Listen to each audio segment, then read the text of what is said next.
네, 성도 여러분 안녕하십니까? 네, 오늘 교과 공부하도록 하겠습니다. 네, 오늘 교과는 12과 바벨론과 아마겟돈입니다. 그동안 우리가 아마겟돈 전쟁에 대해서 공부를 했었는데요. 오늘 또 교과에서 다루도록 하겠습니다. 기억절 요한계시록 17장 5절입니다. 그 이마에 이름이 기록되었나니 바벨론이라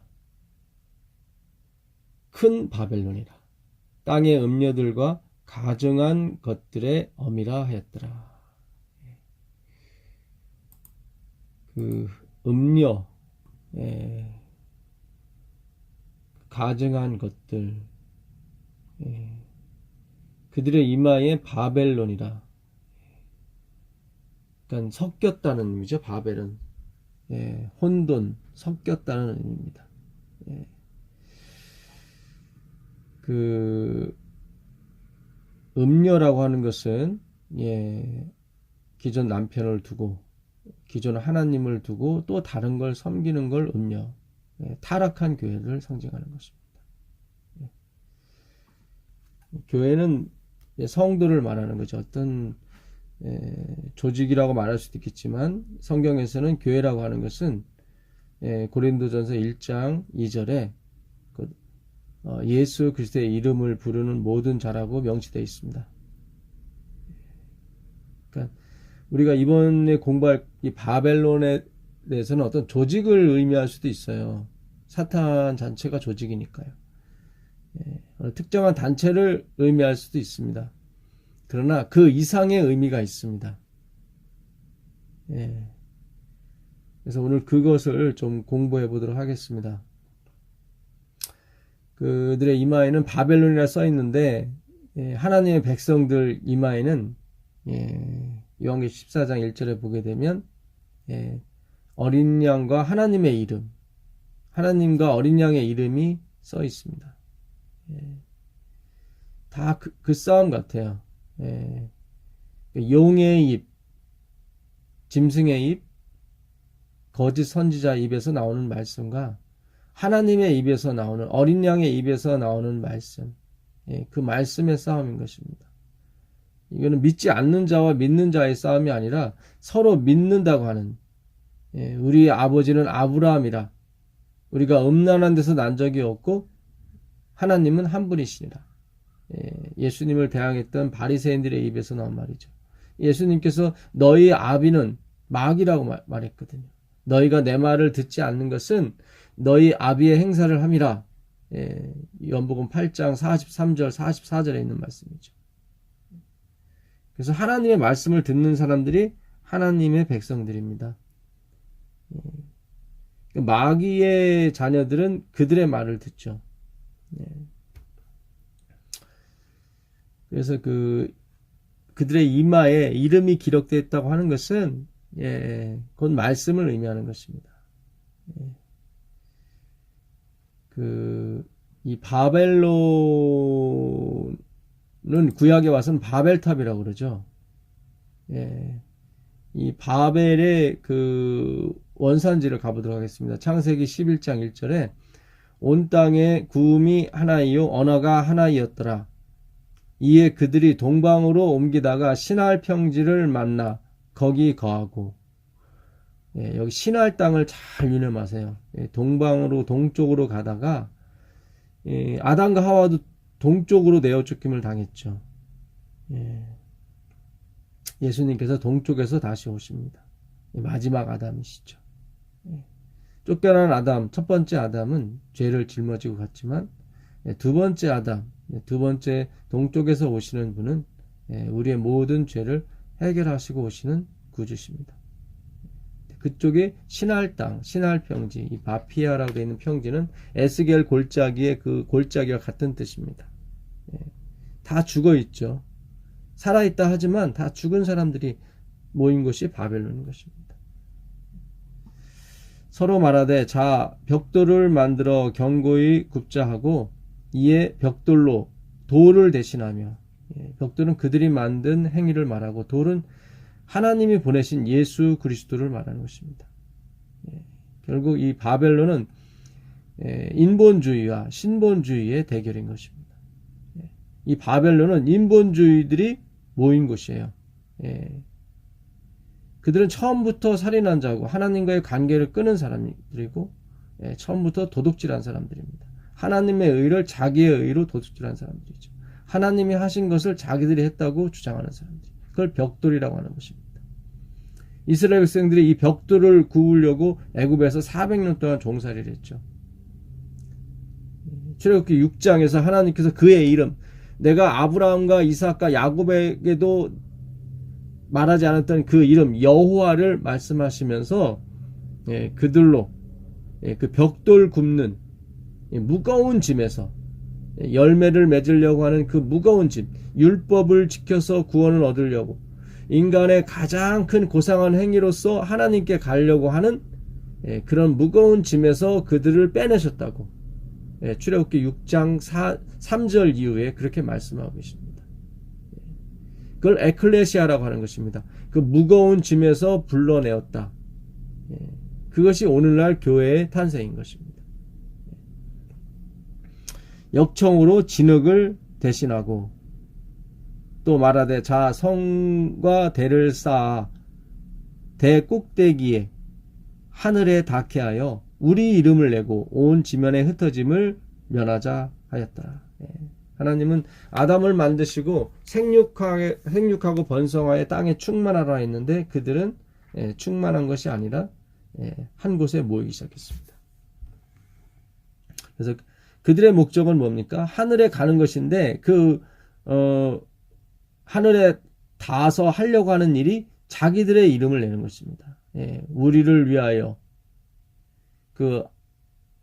출애굽기 32장 1절 이하에 보게 되면 이스라엘 백성들이 애굽을 나온 뒤로 모세가 하나님의 그 말씀을 받으러 그 오순절날에 그 시내산에 오르게 됩니다. 그가 내려오지 않자 그들이 말하기를 우리를 위하여 신을 만들라 하고 아론 제사장에게 요구를 하죠. 아론이 그들의 귀걸이, 그들이 섬기던 그 수호신이죠. 그 귀걸이, 금고리를 다 모아다가 송아지를 만드는 것입니다. 그들이 만든 게 우리를 위하여 신을 만들려고 하는 거예요. 우리를 위하여. 그게 바벨론이 주장하는 그 핵심 기별인 것입니다. 인본주의죠. 그러니까 그들의 신앙은 자기들의 인기와 자기들의 평판을 위해서 하는 외식입니다.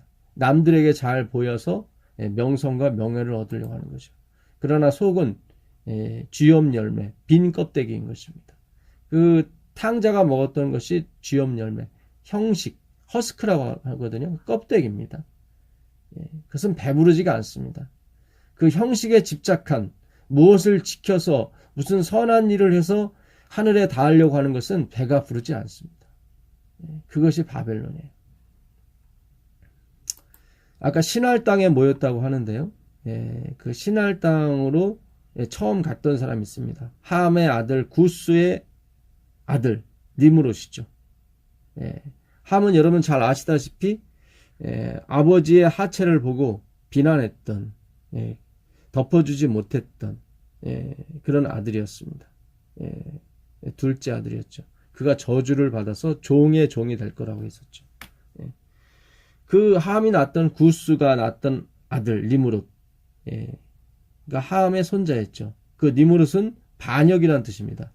나는 종이 되지 않을 거야. 그게 니므롯의 뜻인 것입니다. 그 창세기 10장 8절에 가보시면 구스가 함의 아들 구스가 니므롯을 낳았으니 그는 세상의 처음 영걸이라. 엄청난 그 힘과 용기를 가진 그런 영웅이었습니다. 그래야 남을 섬길 수 있었겠죠. 종이 될 수 있었겠죠. 그래서 우리에게 은사를 많이 주셨다고, 재물을 많이 주셨다고 하는 것은 섬김을 받으라고 주신 것이 아니라 남을 섬기라고 하신 것입니다. 그가 여호와 앞에서 특이한 사냥꾼이 되었으므로 속담에 이르기를 아문은, 여기서 말하는 아문은 니므롯이겠죠. 그 반역자 니므롯은 여호와 앞에 니므롯 같은 특이한 사냥꾼이로다 하더라. 그러니까 하나님 보시기에도 그는 어땠습니까? 아주 여기 특이한으로 번역된 이 히브리어는 이 강대한 뭐 그런 뜻입니다. 하나님 보시기에도 아주 강한 사냥꾼이었다. 그 당시만 해도 야생동물이 많았기 때문에 인간들을 공격을 많이 했겠죠. 그래서 사냥꾼이라고 하는 것은 그들을 보호해주고 그들을 지켜줬던 그런 사람들이었습니다. 지도자급이었죠. 그래서 그가 특이한 강한 사람이 되어서 많은 사람들의 어떤 우러름을 받을 수 있는 그런 위치가 되었습니다. 하나님이 섬기라고 그랬거든요. 그러니까 이 섬겨야 되는데 그는 다스리기 시작했던 거죠. 그래서 나라를 만들었습니다. 그의 나라는 여기 나오는 신할 땅, 신할 땅의 바벨과 에락과 약각과 갈레에서 시작되었더라. 그러니까 신할에서 시작되었어요. 동방, 신할. 이게 바벨론의 그 처음 창시자 니므롯이 만들었던 나라였던 것입니다. 그 9장에 가보시면 9장 20절 노아가 농업을 시작하여 포도나무를 심었더니 포도주를 마시고 취하여 그 장막 안에서 벌거벗은지라.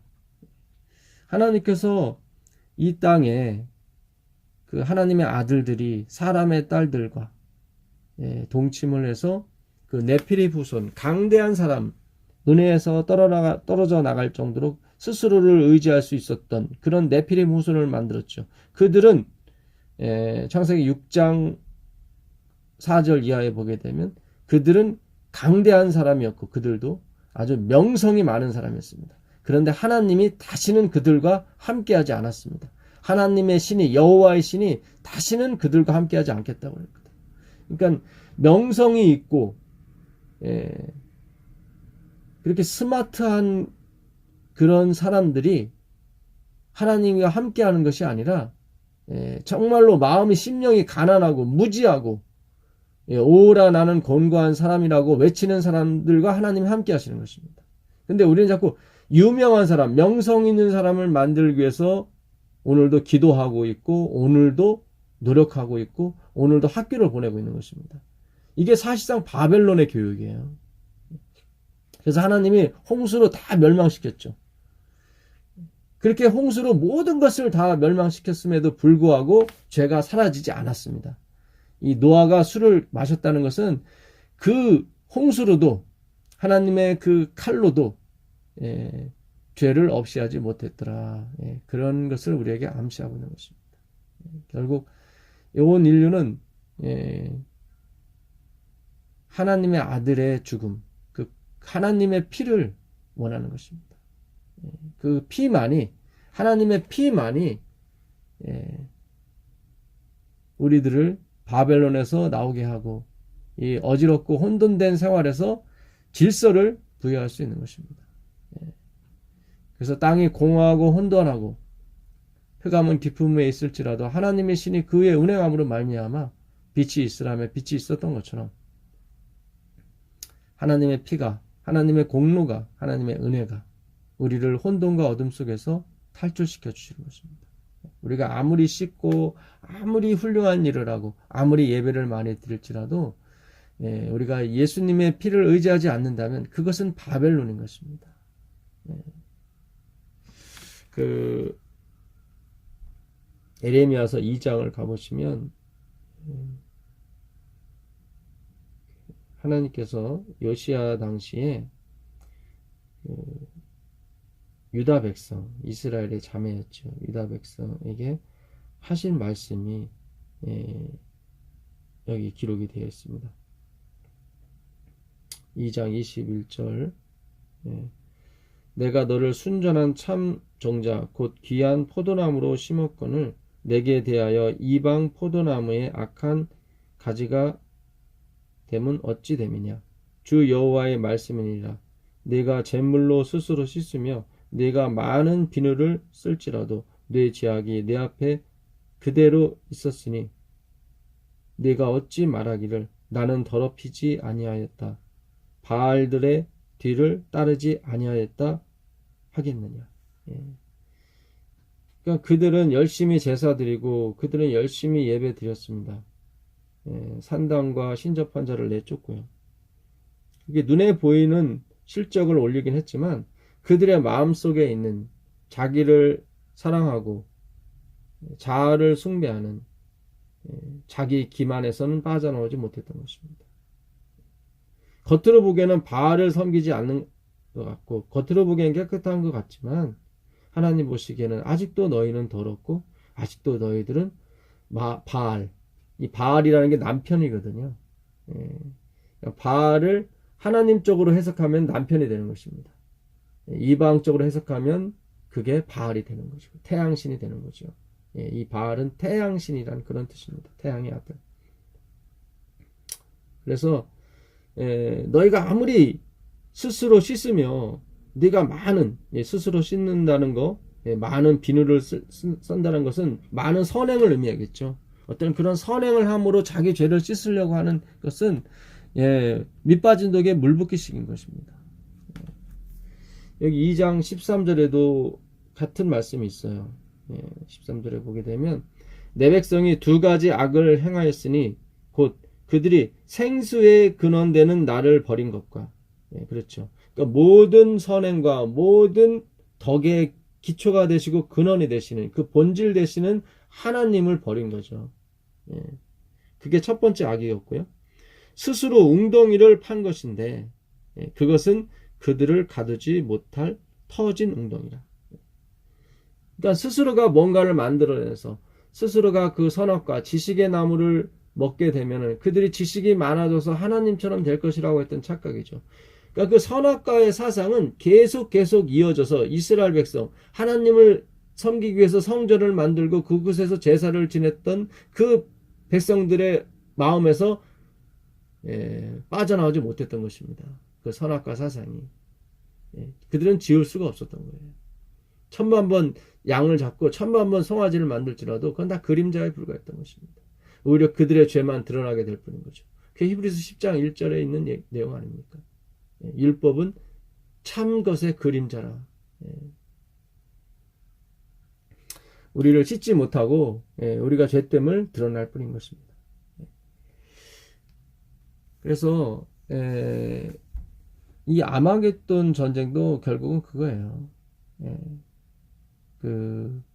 이 아마겟돈 저희가 전에 말씀드렸죠. 하름 무깃도의 언덕, 무깃도의 산, 무깃도 골짜기의 전쟁이거든. 그래서 그 무깃도에서 왕들이 몇 명 죽었습니다. 그러니까 예후의 칼에 유다영 아하시아가 도망가다가 무깃도에서 죽임을 당했죠. 열왕기하 9장에 나옵니다. 또 한 왕, 그들이 가장 사랑했던 요시야 왕, 종교개혁을 일으킨 왕이었습니다. 그가 스스로 씻었고 그가 스스로 정결케 함을 하려고 노력했죠. 그렇지만 그것은 하나님께서 율법을 주신 목적이 그의 허물과 죄악을 드러내는 것에 있다는 것을 그가 놓치고 말았습니다. 그래서 그가 고집을 피웠죠. 하나님의 말씀을 듣지 않았습니다. 그래서 바로 느고에게 죽임을 당했던 것이 바로 무깃도였습니다. 그 근처에 또 산이 하나 있어요. 그게 갈멜산이거든요. 이번 주 교과의 저자분께서 갈멜산과 아마겟돈을 연결시키고 있습니다. 그것도 틀린 얘기는 아닙니다. 왜냐하면 그 갈멜산에서 일어난 일들이 바로 행함으로 가는 그 바알신, 태양을 숭배하는 바알신과 그의 여신, 그 아세라, 목신이죠. 그 천둥 번개의 신이죠. 그래서 태양과 천둥 번개, 비가 만나면 풍요와 다산이 일어나거든요. 우리가 이 기독교가, 하나님의 종교가 이 생존의 법칙, 즉 이 땅에서의 기복적인 삶으로 마무리된다면 그것은 바알을 섬기는 것입니다. 바알과 아세라가 그 풍요의 신이거든요. 어떤 때는 그들의 젖가슴이 막 20개 이상, 많게는 60개 이상 막 나온 여신들도 있어요. 그건 다산과 풍요의 신이기 때문에 그래요. 하나님은 생존의 법칙을 가르쳐 주려고 오신 것이 아니라 우리에게 생명의 법칙을 가르쳐 주시려고 이 땅에 오신 것입니다.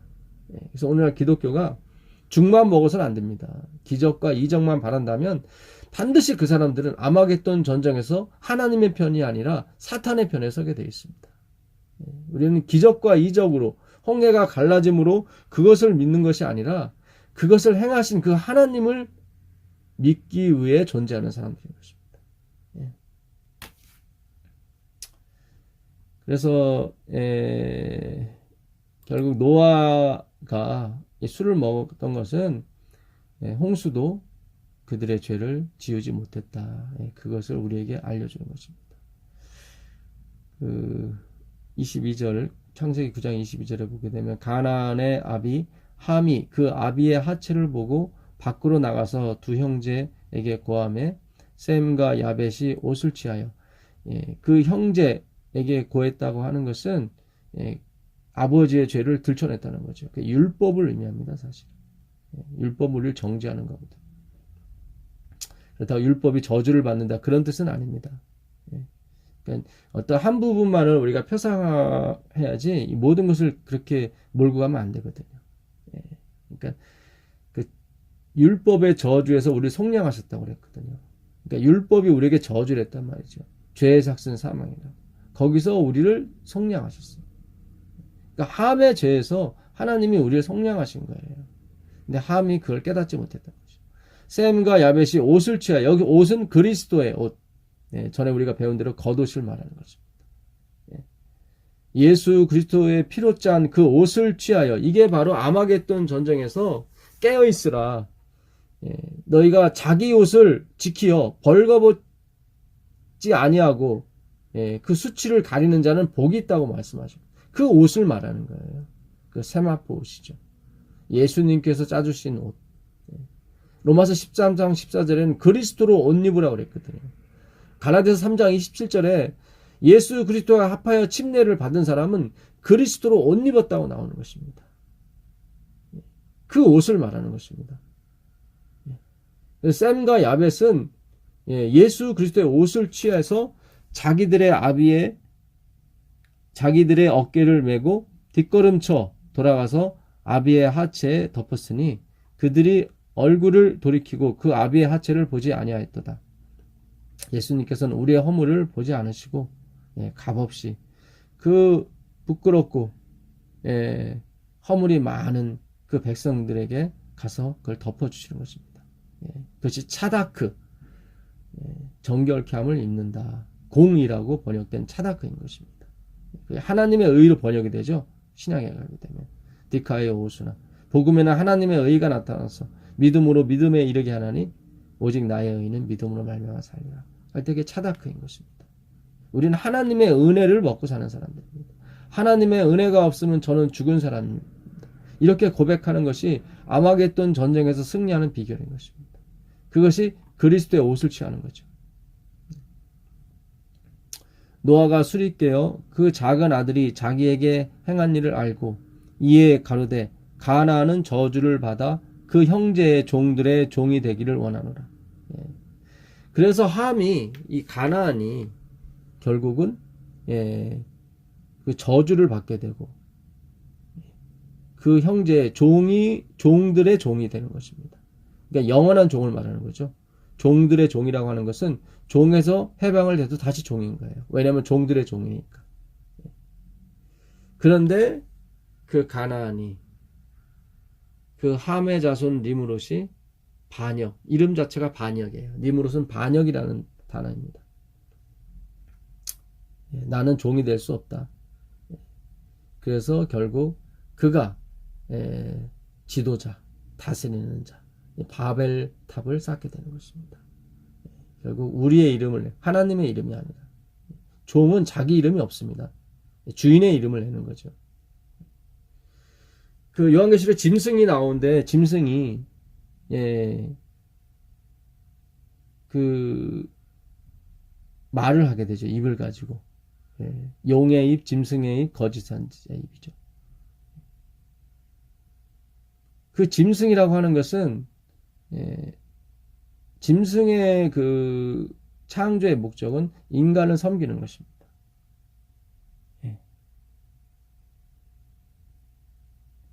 그러니까 니므롯은 함에게 주신 그 종들의 종이라고 하는 것은 짐승이 되어서 인간을 섬기듯이 인간을 섬기라고 한 것이거든요. 근데 니므롯이 그걸 거부했죠. 그래서 바벨론이 짐승처럼 나오는 것입니다. 섬겨야 되는 입장이라는 거죠. 근데 그들이 예, 그들의 이마에 자기들의 이름을 새기는 거죠. 우리를 위해서. 주여 주여 우리가 주의 이름으로 선지자 노릇하고 주의 이름으로 권능을 행하고 주의 이름으로 귀신도 쫓아내지 않았습니까? 다 우리가 했다는 거죠. 그게 바벨론 사상이에요. 마태복음 7장 그 21절 이하에 나온 말씀이죠. 그 듣는 대상들이 누구예요? 서기관과 바리새인들, 유대인들입니다. 그들은 안식일을 지키고 있었고 그들은 밥 먹기 전에 손을 닦았던 사람들이었어요. 11조를 냈던 사람들이죠. 그것이 하나님을 위한 신앙이 아니라 자기의 의를 쌓기 위한 신앙이었던 것입니다. 예수님께서 불법을 행하는 자들아 내게서 떠나가라고 말씀하시거든요. 하늘의 법칙은 하나님의 은혜로 살아가는 거지 우리가 선지자 노릇하고 우리가 귀신 쫓아내고 우리가 주의 이름으로 권능을 행하는 것이 아닙니다. 종은 밭에 나가서 일하다가 오면 다시 주인의 밥상을 차려주고 수고했다는 말을 듣는 것이 종의 목적이 아니에요. 우리는 우리가 할 일은 한 것뿐입니다. 누가복음 17장 7절 이하에 주님께서 비유로 하신 말씀이죠. 우리는 무익한 종이오니 그것이 짐승이 하는 일이거든요. 하나님이 그렇게 첫째 아담에게 그 일을 섬기는 일을 명했는데 실패했던 것입니다. 그래서 하나님께서 두 번째 아담 예수 그리스도를 보내셔서 어디에요? 짐승의 말밥 구유에 태어나게 하시는 것입니다. 짐승의 먹이가 되게 하셨죠. 이게 아름다운 이야기인 것입니다. 그 짐승을 구하러 가신 거예요. 그래서 구유에 태어나신 거예요. 누가복음 2장 11절에 오늘날 다윗의 동네에 너희를 위하여 구주가 나셨으니 곧 그리스도 주시니라. 그 짐승이 짐승 노릇을 하지 못해서 하나님의 말씀을 이루지 못했던 그 자녀들을 함의 자손들을 찾으러 가신 거죠. 그게 신약에 나오는 하나님의 이야기인 것입니다. 너희가 가서 강보에 쌓여 구유에 누인 여기 나오죠. 구유에 누인 아기를 보리니 이것이 너희에게 표적이 되리라. 요나의 표적이죠. 이적과 표적을 구하는 것은 음란한 세대가 구하는 것입니다. 하나님 우리에게 주시는 표적은 요나의 표적, 십자가의 은혜인 것입니다. 짐승은 그 이적을 일으켜서 수많은 자기 백성들을 이끌어가고 있는 거죠. 그게 아마겟돈 전쟁이에요. 하나님 백성들은 또 다른 표적이죠. 십자가의 표적으로 옷 입은 사람들입니다.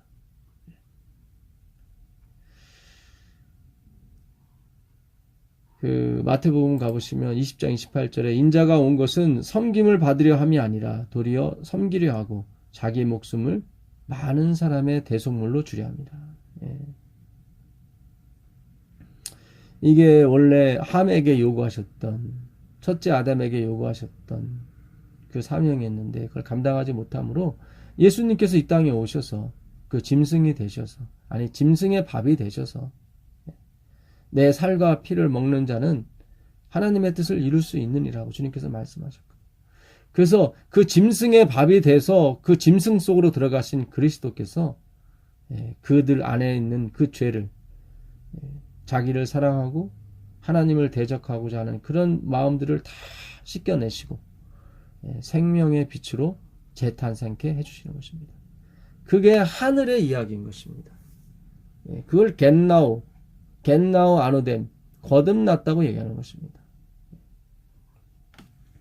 그래서 오늘 우리가 이 바벨론의 그 어원에 대해서 우리가 공부를 했습니다.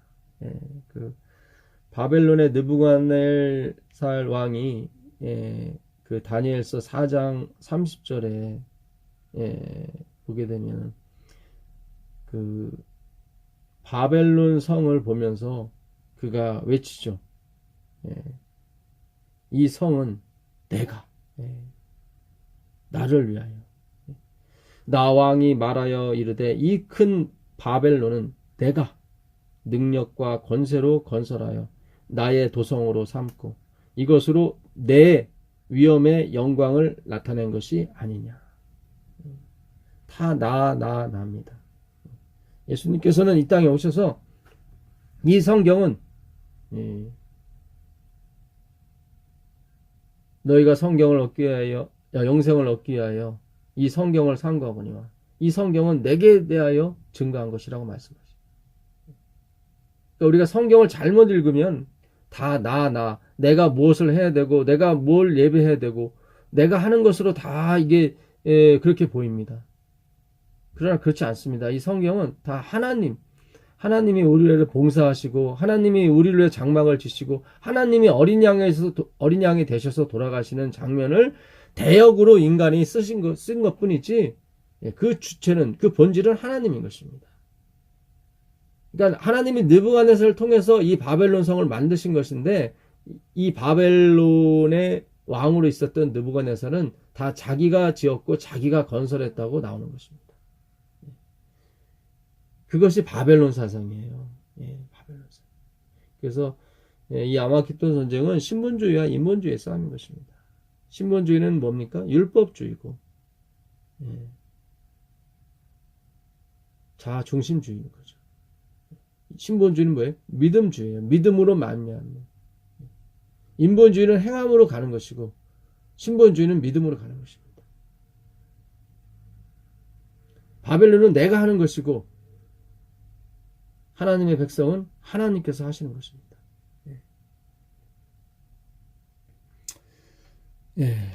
그 요한계시록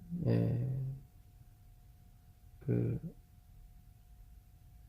아마겟돈 전쟁에 대해서 나오는 16장 15절 보시면 보라 내가 도둑같이 오리니 누구든지 깨어 자기 옷을 지켜 벌거벗고 다니지 아니하며 자기의 부끄러움을 보이지 아니하는 자는 복이 있도다. 새 영이 히브리어로 아마겟돈이라 하는 곳으로 왕들을 모으더라. 이번 주 교과에 그 아마겟돈과 갈멜산이 나옵니다. 왜냐하면 그 갈멜산 남동쪽에 무기또 골짜기가 있거든요. 무기또 평화가 있습니다. 그래서 무기또에서 가장 가까운 산은 갈멜산입니다. 물론 거기를 무기또 산이라고 부르진 않습니다. 그러나 그 의미 자체가 서로 통하는 것입니다. 그 무기또 골짜기에서 벌었던 바로 느고와의 전쟁은 자기가 율법을 지켜서 싸웠던 전쟁이었거든요. 거기서 요시아가 죽었습니다. 그것은 지금 하나님의 백성 재림교회에 대해서 하나님께서 주시는 경고의 말씀이고요. 오늘 아마겟돈과 갈멜산의 이 전투는 이방신을 따르는 바알과 아세라 신을 따르는 그 사람들과 하나님 백성과의 전투인 것입니다. 그래서 같은 맥락에서 우리가 이해할 수 있는 것입니다. 다 행함으로 가는 사상과 그러니까 하나님 백성 안에서 유대교 안에서 벌어지는 일들과 외부 세계에서 벌어지는 일들의 차이인 것입니다. 그러니까 예수님께서 5,000명을 첫 번째는 유대인들을 위해서 베푸셨고 다음에는 이방인들을 위해서 4,000명을 먹이셨죠. 보리떡 7개와 물고기 2마리로. 같은 맥락에서 우리가 이해할 수 있는 것입니다. 그래서 갈멜살 전투를 가보시면 그 열왕기상 18장 30절로 가보겠습니다. 열왕기상 여기서 그 엘리야가 그 단을 쌌습니다. 그 바알 선지자 850명도 단을 쌌죠. 그들이 아침부터 정오까지 그 바알 신을 부릅니다. 그래서 엘리야가 너희들이 믿는 신이 조는가 보다. 깨우라. 그러나 그들의 신은 일어나지 않습니다. 자기 몸에 칼을 대서 피를 내지만 그것은 하나님의 피가 아니고 자신들의 희생의 피이기 때문에 하나님이 응답하지 않습니다. 그리고 나서 엘리야가 저녁 해질 무렵에 그들이 포기한 후에 엘리야가 송아지를 잡아서 단을 쌓기 시작합니다. 거기에 물 12통을 부어서 물이 가득하게 만들어 놓고 도저히 인간이 불을 지를 수 없는 지경까지 만들어 놓죠. 하나님만이 이걸 할 수 있다는 그의 믿음의 표현인 것입니다. 여기에 행위가 들어가면 안 되죠. 행위가 들어간다는 건 무슨 뜻이에요? 그 송아지 각을 뜬 곳에 물기를 다 마르게 하는 거죠. 부채질을 하든 뭐 쪽쪽 짜든. 그래서 가급적이면 하나님이 태우시기에 좋도록 만드는 것이 바로 우리가 생각하는 선행과 예배의 정신인데 그걸 없애야 되는 것입니다. 그런 것도 아니에요. 완전히 잿물을 뿌리는 거죠. 그 제단 위에 물 12통 가득을 부으로 도저히 인간의 노력과 인간의 어떤 한계로는 그것을 이겨낼 수 없다는 것을 증명하는 것입니다. 그것이 예배인 것입니다. 나의 무가치함을 철저히 증명하는 거예요. 그래서 결국 하나님께서 하늘에서 불을 내리시죠. 엘리야가 모든 백성을 향하여 이르되 내게로 가까이 오라. 백성이 다 그에게 가까이 가매 그가 무너진 여호와의 제단을 수축하되 야곱의 아들들의 지파의 수요를 따라 엘리야가 돌 12개를 취하니 이 야곱은 옛적에 여호와의 말씀이 임하여 이르시되 내 이름을 이스라엘이라 하리라 하신 자들아. 돌 12개를 취했다는 것은 돌이신 그리스도. 아까 돌을 대신하여 벽돌을 굽자 그랬잖아요. 바벨론에서. 여기서는 그 하나님이 만드신 돌, 하나님이 보내신 그 선지자, 구주, 예수 그리스도를 상징하는 것입니다. 그 예수 그리스도께서 이스라엘 백성 속에 들어오신 거죠. 그래서 돌 12를 취하는 것입니다. 그가 여호와의 이름을 의지하여 그 돌로 제단을 쌓고 제단을 돌아가며 곡식 종자 두세 알을 둘 만한 도량을 만들고 또 나무를 버리고 송아지의 각을 떠서 나무 위에 놓고 이르되 통 넷에 물을 채워다가 번제물과 나무 위에 부으라 하고 또 이르되 다시 그리하라 하여 다시 그리하니 또 이르되 세 번째로 그리하리라 하여 세 번째로 그리하니 물이 제단으로 두루 흐르고 도량에도 물이 가득하더라. 저녁 소재 드릴 때 이르되 선지자 엘리야가 나아가서 말하되 저녁 소재 드릴 때라고 하는 것은 예수님께서 돌아가실 때를 말하는 것입니다. 이건 십자가를 상징하는 거예요. 나무를 버려서 그의 송아지 각을 떴다는 것은 나무는 십자가를 의미하는 것이고 그 송아지 각을 떴다는 것은 예수 그리스도께서 그 안에 그 십자가 위에서 육체가 찢어지는 고통을 당하셨다는 거죠. 선지자 엘리야가 나아가서 말하되 아브라함과 이삭과 이스라엘의 하나님 여호와여 주께서 이스라엘 중에서 하나님이신 것과 내가 주의 종인 것과 내가 주의 말씀대로 이 모든 일을 행하는 것을 오늘 알게 하옵소서. 여호와여 내게 응답하옵소서. 내게 응답하옵소서. 이 백성에게 주 여호와는 하나님이신 것과 주는 그들의 마음을 되돌이키심을 알게 하옵소서 하매 이에 여호와의 불이 내려서 번제물과 나무와 돌과 흙을 채우고 또 도량에 물을 핥는지라. 모든 백성이 보고 엎드려 말하되 여호와 그는 하나님이시로다. 여호와 그는 하나님이시로다 하니 엘리야가 그들에게 이르되 바알의 선지자들을 잡되 그들 중 하나도 도망가지 못하게 하라 하매 곧 잡은지라. 엘리야가 그들을 기손 시내에 내려가서 거기서 죽이니라. 요한계시록에도 나오죠. 요한계시록 19장 19절 20절에 그 용과 짐승과 거짓 선지자가 잡힙니다. 그래서 유황 불못에 던져지게 되죠. 그 장면인 것입니다. 근데 어떻게 잡습니까? 하나님께 드린 제단, 인간의 노력과 인간의 선행이 섞이지 않은 100% 하나님의 은혜로만이 그 제단이 세워지고 삼켜짐을 당할 때 그 선지자들이 거짓 선지자들이 잡히는 것입니다. 이걸 믿음으로 말미암은 의라고 우리가 부르는 것입니다. 이게 셋째 천사의 기별인 거예요. 엘렌 화이트에게 물어봤어요. 그 이마에 짐승의 표를 받지 말라 하신 그 셋째 천사의 기별은 무엇을 의미합니까? 그때 화이트분이 말씀하시기를 그 셋째 천사의 기별은 참으로 믿음으로 말미암는 의의 기별을 말씀하고 있다라고 분명히 정의하고 있습니다. 그래서 지금 우리가 이 아마겟돈 전쟁을 치르기 전에 우리 안에서 먼저 아마겟돈 전쟁이 치러져야 되는 것입니다. 이건 영적인 전쟁인 것입니다. 철저히 내가 부서지는 경험, 철저히 십자가 위에서 완전히 해부되는 경험이 필요한 것입니다. 나 스스로는 아무것도 할 수 없다고 주장하신 그 예수님의 고백이 우리 입에서도 나와야 되는 거예요. 요한복음 8장 28절에 그 말씀 하시는 거예요. 내가 들림을 당한 후에 내가 스스로 아무것도 할 수 없다는 것을 너희가 알게 될 것이다. 나는 스스로 아무것도 할 수 없노라. 그것이 바로 아마겟돈 전쟁에서 승리할 수 있는 우리의 유일한 무기이며 하나님이 제공하시는 기별의 핵심인 것입니다.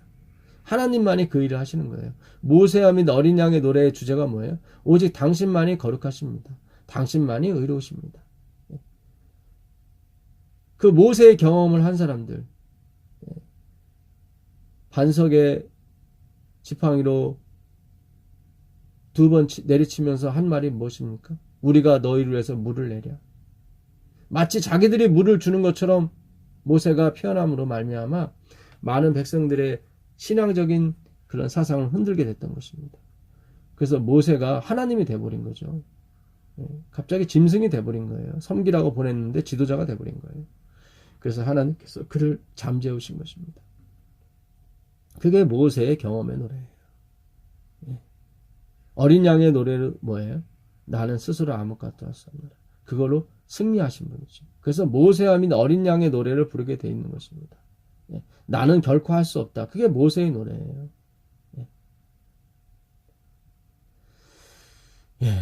그래서 오늘 우리가 이 아마겟돈 전쟁과 바벨론에 대해서 우리가 공부를 했습니다. 이번 주 교과 일요일 날 나온 선지자의 글을 한번 읽어드리겠습니다. 둘째 천사가 말한 바벨론의 무너짐에 대한 기별은 1844년 이후에 교회가 처해 온 타락상을 재차 지적하면서 반복되었다. 이 천사의 사업이 적시에 나타나 마지막 큰 사업인 셋째 천사의 기별의 큰 외침과 동시에 행해지고, 여기 셋째 천사의 기별, 믿음으로 말미암아 의의 기별이 나오는 거죠. 행해지고 있다. 나는 그들 위에 큰 빛이 비치는 것과 그들이 셋째 천사의 기별을 담대하게 전파하기 위하여 연합하는 것을 보았다. 초기문제 277페이지.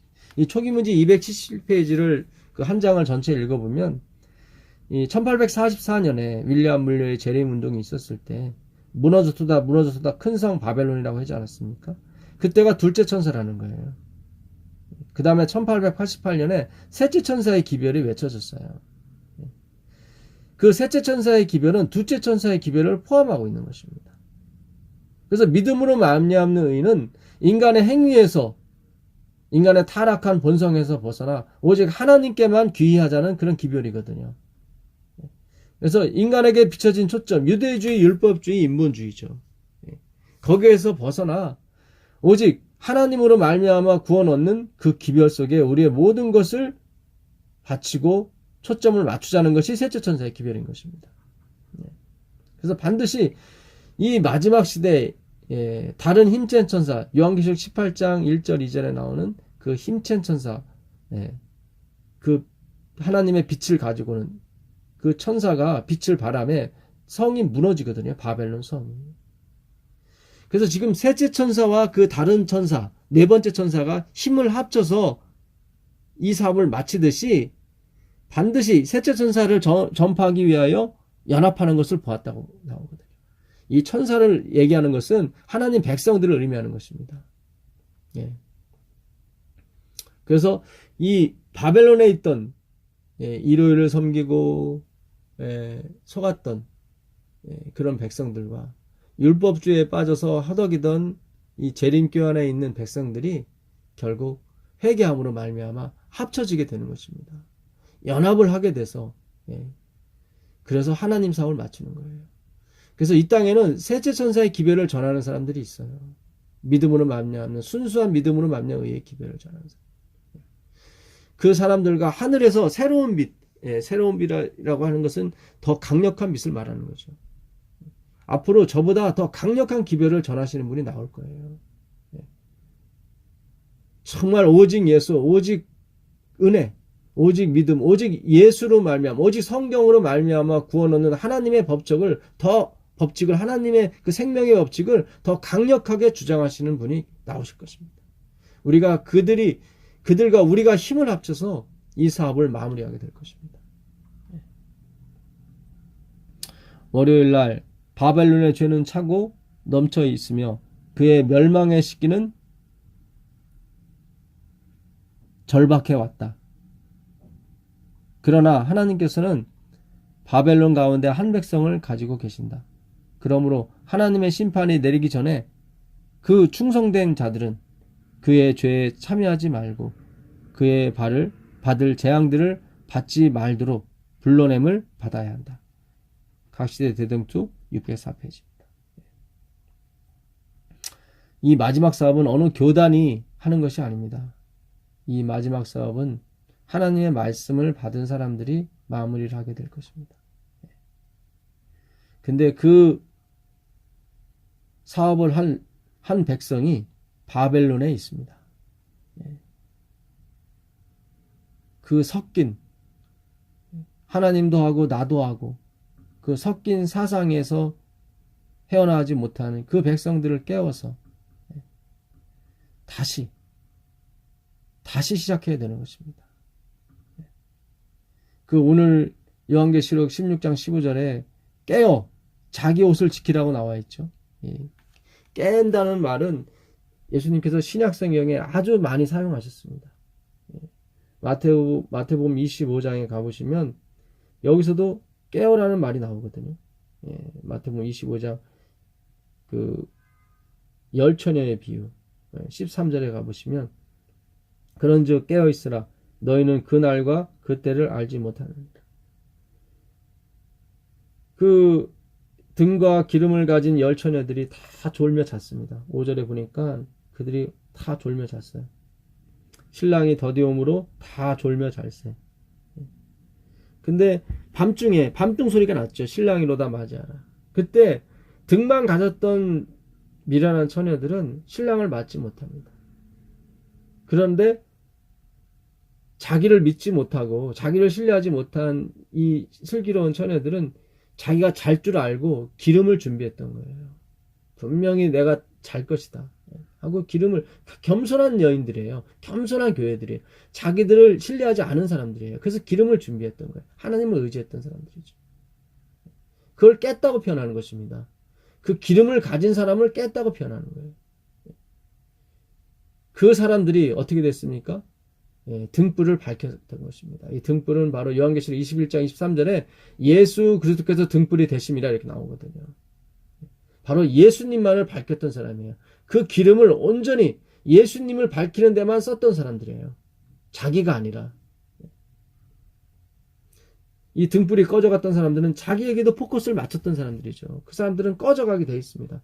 왜냐하면 우리 마음의 주인은 하나거든요. 하나. 두 주인을 섬길 수가 없습니다. 그 마가복음 14장에 가보시면 예수님이 돌아가시기 전날 밤 그 막달라 마리아로부터 그 기름 부음을 받습니다. 그러니까 향유가 기름입니다. 그 300데나리오 되는 그 향유 기름을 예수님의 머리와 발에 붓습니다. 3절에 보면 예수께서 베다니 나병 환자 시몬의 집에서 식사하실 때 한 여자가 매우 값진 향유 곧 순전한 나드 한 옥합을 가지고 와서 그 옥합을 깨트려 예수의 머리에 부으니 어떤 사람들이 화를 내어 서로 말하되 어찌하여 이 향유를 허비하는가? 이 향유를 300데나리온 이상에 팔아 가난한 자들에게 줄 수 없었도다 하며 그 여자를 책망하는지라. 예수께서 이르시되 가만두라. 너희가 어찌하여 그를 괴롭게 하느냐. 그가 내게 좋은 일을 하였느니라. 이 제자들은 그 300데나리온 3천만 원 되는 것을 왜 예수께만 붓느냐. 왜 거기 허비하느냐. 왜 쓸데없이 성경 공부만 하느냐. 그런 식이죠. 가서 불우한 사람도 돕고 가서 봉사도 하고 가서 설거지도 하고 가서 청소도 하고 그래야 되지 않느냐. 그게 언뜻 보면 맞는 것 같습니다. 왜 쓸데없이 3천만 원 되는 것을 돌아가실 예수님 발에 붓고 머리에 붓습니까? 그걸 가난한 사람들한테 팔아서 가난한 사람들을 도와주면 더 좋지 않습니까? 아닙니다. 아닙니다. 예수님이 사셔야 우리같이 가난한 사람들이 삽니다. 예수님의 생명이 우리의 생명이 됩니다. 예수님이 사셔야, 예수님에게 기름을 부어야, 예수님이 십자가에 돌아가셔야 우리가 진짜 부유한 자가 되는 것입니다. 그게 하나님의 뜻이에요. 그래서 기름을 온전히 예수님께만 부어야 되는 것입니다. 가난한 사람들한테 인간에게 부으면 안 됩니다. 그건 동정으로 되는 것이 아닙니다. 구원은. 그래서 오늘 우리가 갖고 있는 기름을 예수님께만 부으십시오. 그것이 아마겟돈 전쟁에서 승리하는 방법입니다. 오직 말씀을 그리스도께 초점을 맞춰서 연구하십시오. 그것이 우리가 아마겟돈 전쟁을 준비하는 것입니다. 그것은 승리의 전쟁입니다. 요한계시록 17장 14절에 그 어린 양이, 그리고 어린 양을 따르는 그 무리가 그 짐승을 이기더라고 나오는 것입니다. 왜 요한계시록이 어린 양으로 계속 예수 그리스도를 표현하는 것입니까? 우리의 죄를 전적으로 책임지시고 속량하신 분이 어린 양이시기 때문입니다. 이 놀라운 은혜가 함께 하시기를 간절히 바라면서 오늘 교과 공부 마치도록 하겠습니다. 하늘에 계신 아버지 하나님 감사합니다. 우리가 이 세상 바벨론에서 살아가고 있습니다. 나 자신을 신뢰하고 내가 한 일을 자랑스럽게 생각하며 살던 때가 얼마나 많았습니까? 아버지여, 이 바벨론에서 나올 수 있도록 도와주시고 온전히 하나님의 은혜로만 살아가는 것이 성도의 직분임을 다시 한번 깨달아 하나님께 영광의 찬송을 올릴 수 있도록 인도하여 주옵소서. 장차 올 아마겟돈 전쟁에서 승리하여 승리의 개가 모세와 및 어린 양의 노래를 부를 수 있는 저희들이 될 수 있도록 인도하여 주옵소서. 예수 그리스도의 이름으로 기도합니다. 아멘.